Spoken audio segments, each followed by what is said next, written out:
quickly see what everyone is talking about.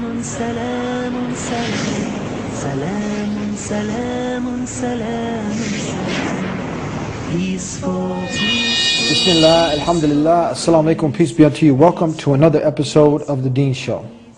Every week we try to bring you a new show helping you understand the most misunderstood way of life in the world today, which over 1.5 billion people in the world practice today. So you should really get to know Islam, really get to know your local Muslims, and that's what we're trying to do. We're trying to help you build a better understanding, so that's how we can build tolerance within each other, and that's how we can strive to get to that peace that we're all looking for. So today we're going to be talking to a former Christian youth minister who's on the Deen Show. He's been with us many times before, so stay tuned and we'll be right back with Yusha Evans talking about Dawah to Atheists, dialogue with an atheist. We'll be right back on the Deen Show. Salam, salam, salam, salam, salam, salam, peaceful, peaceful, peaceful, peace, peaceful, peaceful. Assalamu alaikum. Wa alaikum salam. How are you, brother? Good, alhamdulillah, brother. How are you? All right, Praise alhamdulillah. be to God. All praise to God. Thank you for coming out again. Absolutely. We're going to be talking today on the Deen Show, Dawah, dialogue with an atheist. You know, it's our responsibility, it's our obligation as ones who follow Islam to extend the invitation. Just like you invite somebody over for dinner, you invite them to the ball game, we need to invite people to this wonderful way of life, which is surrender and submission to God alone and not His creation. Yes. And from there, everything else falls into place. So sometimes when you're talking to people, you come across somebody who just does not believe in God. How has your experience been with this, and how do you go about talking to someone who does not believe in God? Well, most people, there's different forms of atheism and agnostics and things of this nature.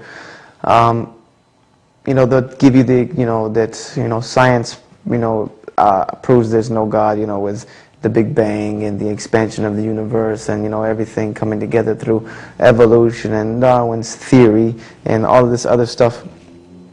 And people have gone and tried to refute this by using, huge scientific means. You have people like Harun Yahya who have gone, and his extensive books on, the proof of the universe, this, that, and the proof inside every other thing. Basically, if you can break an atheist to a point down to just look around you, look around you at this beautiful universe. It runs in constant harmony. All these gabillions, the numbers that are not even invented of planets, they run in a perfect manner, perfect orbit. They don't cross over each other. They don't have anything. Just look at this world. This world is in the perfect place to sustain life. We're at a couple feet closer to the sun, nothing would live here. A couple feet farther, everything would be frozen. If it rotated on the axis any different, like all of these things. Everything is perfect. And perfect, to the exact degree, it's perfect. Everything is in perfect synced harmony. The amount of rain and the amount of evaporation is exact. All of these things scientifically prove that there's a God. And people say, that's come around from the Big Bang and evolution and, just per chance and things. And I asked a guy one time, an atheist, and I've heard this same analogy used before, that if I went to a Mercedes-Benz factory, say, give me every part that it takes to make a Mercedes. Give me every single piece. Put it in a big bin. They give you every single part, all jump it up, put it in a big bin. You throw a bomb in there, blow the whole thing to smithereens. You think you're going to get a Mercedes? Not at all. I don't care if you throw 50. The more bombs you throw in there, the less like a Mercedes is going to start to look. So you're going to tell me that a big bang, an explosion, created we're talking about Mercedes, something that was created by human hands, something that breaks down, something that one day is going to corrode and fall apart. Look at this earth. It runs in perfect harmony. Millions of years, millions and millions, maybe billions of years, it's been going in perfect harmony. Nothing has happened. Look at our body. Our body runs in such a way that it's perfect harmony. Our heart beats, but we don't have to think about it. We breathe without thinking about it. Our brain functions without thinking about it. Our blood vessels. All these things happen without us having even pondered it even a little bit. The only thing we got to do is put some food and water in it and take care of it and exercise, and it runs perfectly. So you mean to tell me all of this is by chance? because only someone who's either a fool. We'll be right back. You're watching the Deen Show, and this is the mailbag. This is where we take your calls, we take your questions, so any of you wanted to call in.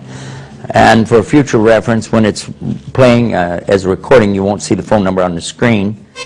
And we'll have, hold on, okay. Oh. Yeah, hold on. There we go. Assalamualaikum. Yes, this is the Deen Show. Go ahead. This is Yusuf Estes. Well, thank you very much. Okay, but ask, you have a question, okay? Alrighty then. We'll do that right now. Keep your TV on, and we'll. Okay. Assalamu alaikum wa rahmatullah. Question.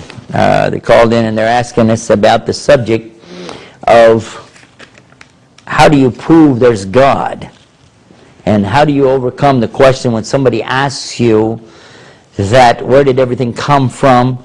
And what about the Big Bang? That the universe is coming from a Big Bang, and why don't we just accept that instead of coming up with this creation business? Okay, one of the ways I like to explain it to our students is like this. It's pretty simple.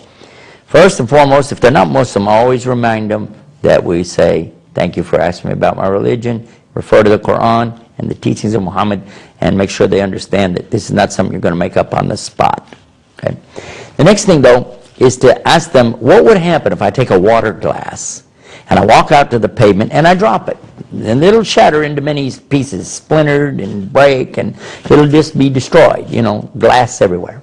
I say, what will happen if I bring another glass and drop it? They said, the same thing. I said, will it be exactly the same? They said, no, it'll be different every time, but it will always be shattered.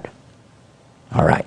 Now, another thing, when you talk about something just blowing up. We talk about that there was a mass that just blew up and everything came out of that. Just a big bang is what they refer to, a big bang, a blowing up. Now, we know full well about things blowing up. In fact, they are attributing all the blowings up to the Muslims in the world, aren't they? But consider this. Well, you've seen it and I've seen it on television. It's a horrible thing. It's never beautiful, is it? Is it? No, the only thing that comes out of explosions is chaos. When there is this random blowing up or the random dropping of this glass on the pavement, you'll get mess. You don't ever get order. You don't have order that comes out of chaos. Never, ever. It doesn't happen that way. So how would it be if a tornado went through a junkyard, a salvage yard, and picked all this metal up, the cars and old refrigerators, and threw them up into the air, spun them around, and then suddenly dropped them down, and it turns out that all of it was compact together and made a brand new Mercedes with the motor running. A brand new automobile and the motor running. Would you accept that? You said, this is crazy. This is wilder than a Steven Spielberg sci-fi movie. You're right. It is. Yet when you look to the universe, what do you see? What do you see? You see these spheres going in elliptical orbits. The sun in an orbit. The planets around the sun in orbits. The moons going around the planets. They're in orbits too. And how is that? How does this come about? Stop and think about it. Is it possible that this kind of order comes from an explosion? Without a design, without a plan? And when you look to the microscope, you look at these molecules, and you know, these also are what? These are round orbs. And the theory of the atom is the same thing, that you have a proton, an electron, a neutron, and these are also spheres going in orbits around other spheres. So what we find under the microscope, we find in the telescope as well. And who is it that designed this? How is this plan all coming together? And a molecule of protein could not be produced by accident if you took all the elements in the universe and slammed them together for billions and billions and billions of times. They would never ever form the first molecule of protein. And protein is the essence of life itself. We know that all life came out of water, and that's what it says in the Quran 1400 years ago. All life is brought out of water. Allah said that He brought life out of water.